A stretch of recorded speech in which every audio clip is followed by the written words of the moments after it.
Happy Mother's Day, everybody, and Tony here. And what better way to kick off this very special day to all the moms out there with a review of Donizetti's L'Elisir d'Amore, which was shown at the Deutsche Oper Berlin. The conductor was Roberto Rizzi-Brignoli. The production was by Irina Bruck. The set design was by Noel Ginefri. The costumes were by Sylvia Martin-Hischka. The lights were handled by Arnaud Jung. The director was Claudia Gotta. The chorus master was Thomas Richter. The choreographer was Martin Buschko. And the dramaturgy was by Jörg Königsdorf. Now, Donizetti's L'Elisir d'Amore isn't really one of my most favorite operas of all time, but I can really see why this very charming romantic comedy opera has touched a lot of opera fans everywhere. Number one, it's mainly because of the comedy. It is so well written, so well timed, especially when it comes to the main couple, Nemorino and Adina, and especially the situations they get themselves into, with Nemorino's purchasing of the quote unquote elixir from the quack doctor Dulcamara, Adina's many flirtatious moves just to get Nemorino's attention, and of course, Belcora's infatuation with Adina, and also that of Janetta's infatuation, along with the other village girls' infatuation of Nemorino. There's a lot of funny elements going on in this opera, mainly in a romantic comedy style of humor. And it's all in good fun, especially when you have a great cast of singers who are able to produce all the emotions and not just go through the motion, but basically have a lot of great comic timing. Now, the second reason why this opera is so loved is because of the comical character Dr. Dulcamara. Whether you're a basso buffo, a bass baritone, or a dramatic baritone who also specializes in a little bit of comedy, this role has no doubt been attracting a lot of great low voiced male singers, whether they be baritones, bass baritones, or basso buffos. In fact, this has become their calling card, mostly on the basso buffo side, and I could really see why. The thing about Dr. Dulcamara is that he's a quack doctor. He mainly sells a lot of these wondrous, miraculous remedies for all types of diseases, and he claims that they work and they come at a very cheap price. And I guess that's also where the comedy really, really shines. It's mainly through Dr. Dulcamara's presence, whether he gives Nemorino the fabled elixir or in his solo, Udite, udite, orustici.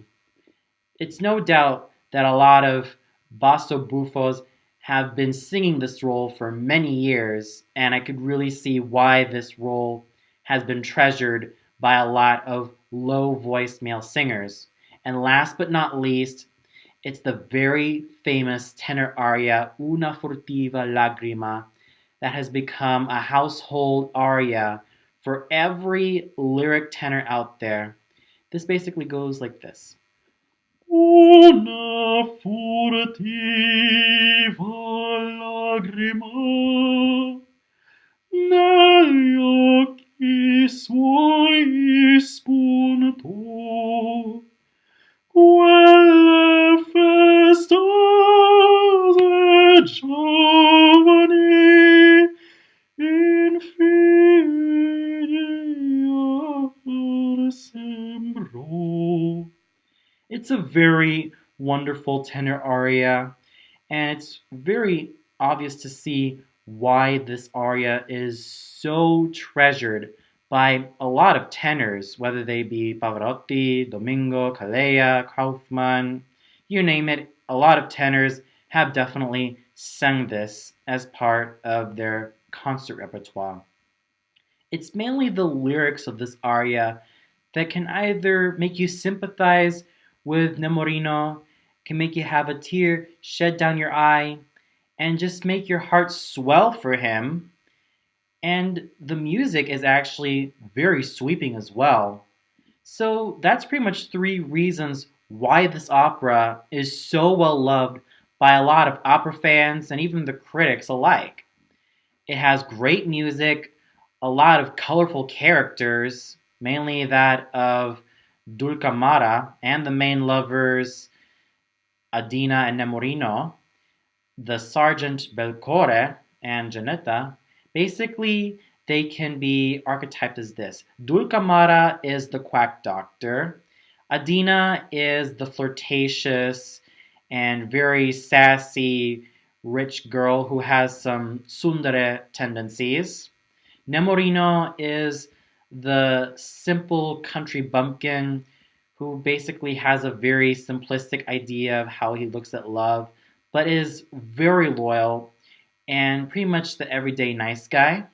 Belcore is pretty much a ladies' man, and at times he can be a bit of a jerk, but he's a very lovable jerk. Janetta can either be the third wheel or even that of Adina's gal pal. So those are basically the basic archetypes of the characters in L'Elisir d'Amore. And they're all a lot of fun to watch, usually depending on the singer who acts these roles very well. Then this opera can be very memorable. And believe me, this production of L'Elisir d'Amore was just wow, very memorable. But before I get to the singers, let me talk about the production itself. All I have to say is that it's actually very colorful and quite interesting. Usually, L'Elisir d'Amore is set in the early 1800s. This production basically takes place in like the early 1900s, late 1800s, with some elements of the late 20th century thrown in the mix. It's a very interesting production. It's very colorful all around. And this basically takes place in Adina's little theater that she has for the public in general. She's basically the quote unquote theater manager and also the lead actress of her own troupe. And Janetta is basically second in command and also that of Adina's gal pal. Nemorino in this production is a janitor. Belcore is still Belcore with his usual swagger.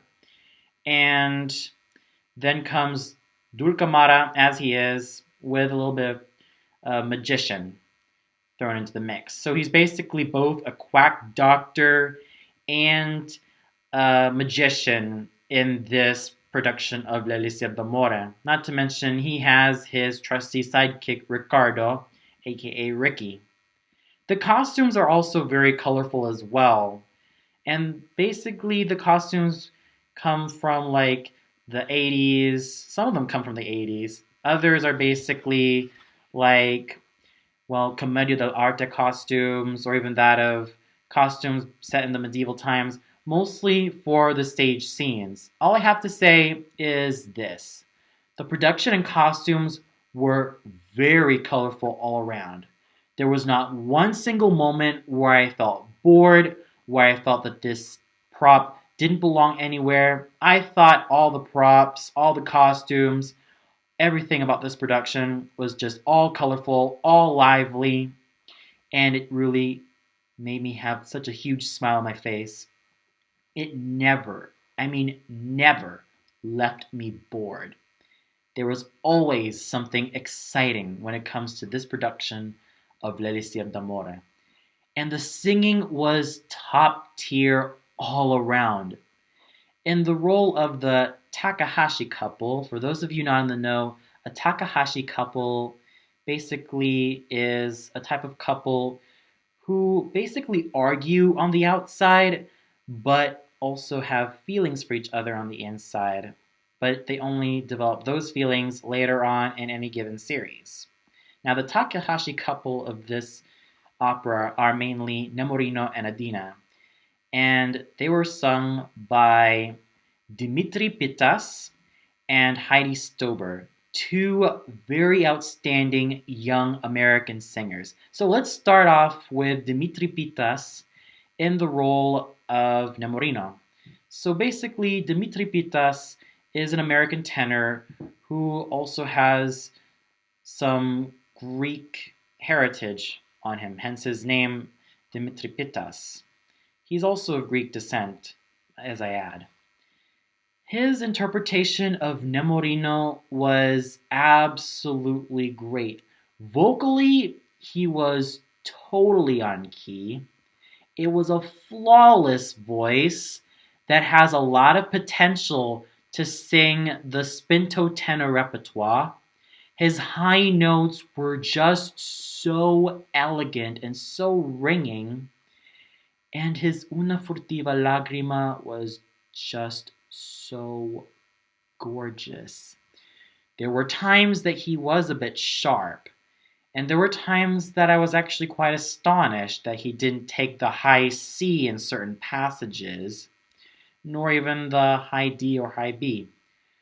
But it's safe to say that his interpretation of Nemorino was actually really good all around. It's really helped by such a fantastic technique with basically years of discipline, hard work, and dedication. I could really just hear it in his voice.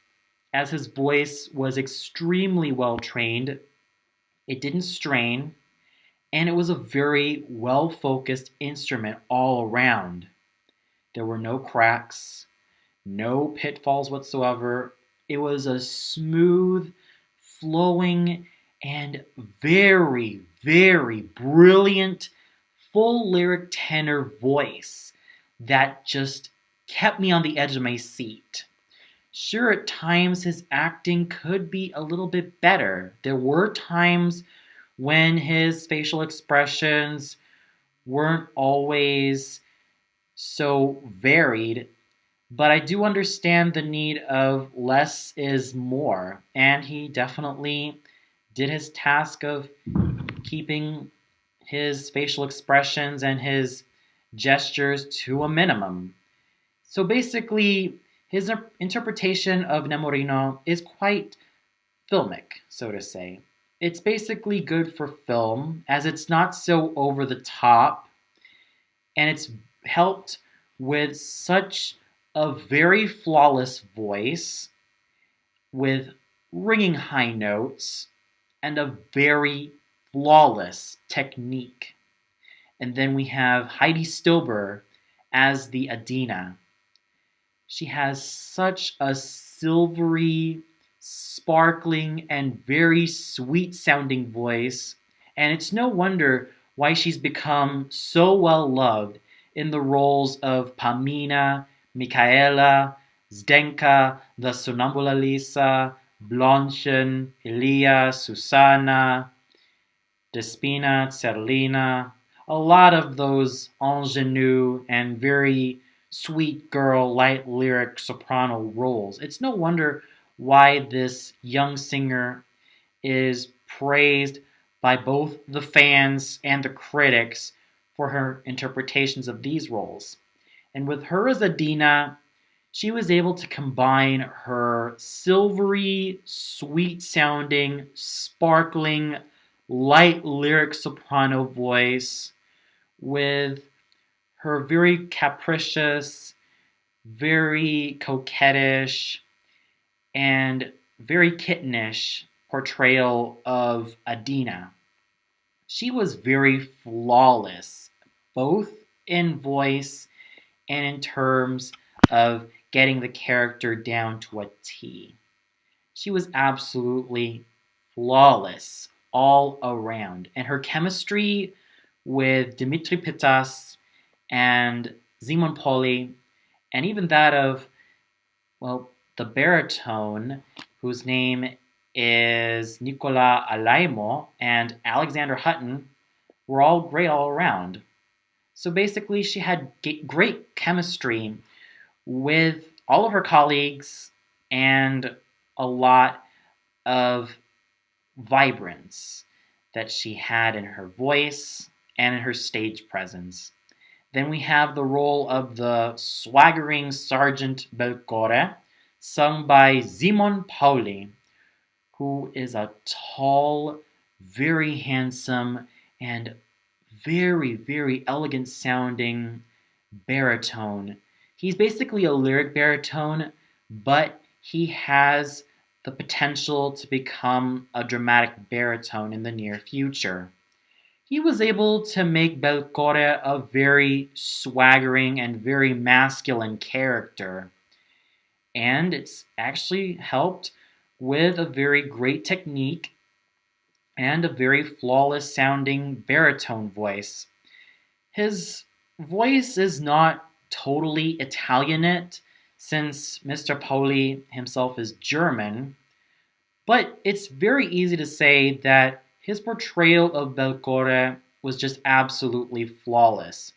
Sure, his style of singing leans towards the German side rather, rather than the Italian side or the bel canto style of singing, but it's very safe to say that he basically gave it his all, and it was a very flawless and very, very wonderful performance of such a swaggering character like Belcore, even though some people don't really care for this type of character. But nonetheless, he was able to be such a great foil to Dimitri Pittas's Nemorino, and his voice was all around very masculine, quite rugged, but has that very German quality. Not like it's a bad thing, I mean it as a compliment. It basically has this German quality to it, and it's actually a very nice color all around. Then we have Nicola Alaimo as Dulcamara, and he was definitely the star of the evening. The thing about Dulcamara, as I mentioned, is that this is a show-stealing role for every basso buffo and every bass baritone and every baritone out there. And boy, did Signore Alaimo steal the show with Dulcamara.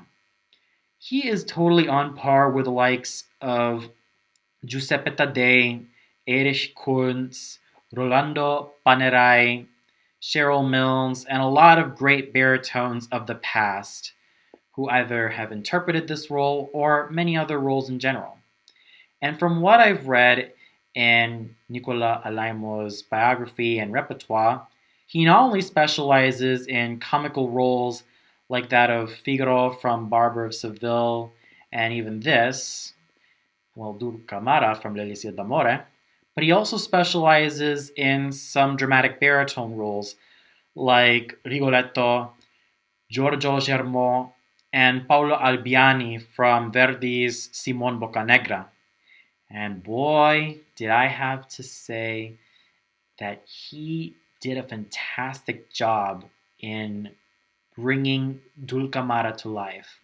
His voice had such a rugged and very, very masculine and quite a dark quality to it, yet very rugged and very powerful, and with some interesting inflections all around. He basically gave this character a lot of life and fire. And his stage presence as Dulcamara was very endearing.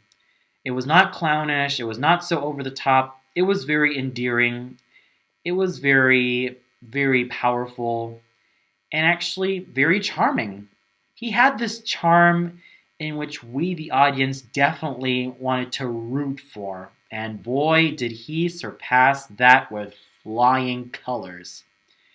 So basically, Signore Alaimo did a fantastic job, a very, very phenomenal job in making this very famous comical character come to life. And then we have my dear friend Lexi Hutton, real name Alexandra Hutton, in the role of Janetta. Now, Janetta basically is a role that attracted a lot of soubrette sopranos and has even attracted a lot of future Adinas, so to say. And I really have to say that Lexi did a fantastic job as Janetta. She was able to make Janetta a very capricious and very sweet and very spunky character. And it also helped with her silvery and very sweet and very beautiful voice that can be used for a lot of soubrette characters, light lyric soprano characters, and even at times with the lyric coloratura soprano roles.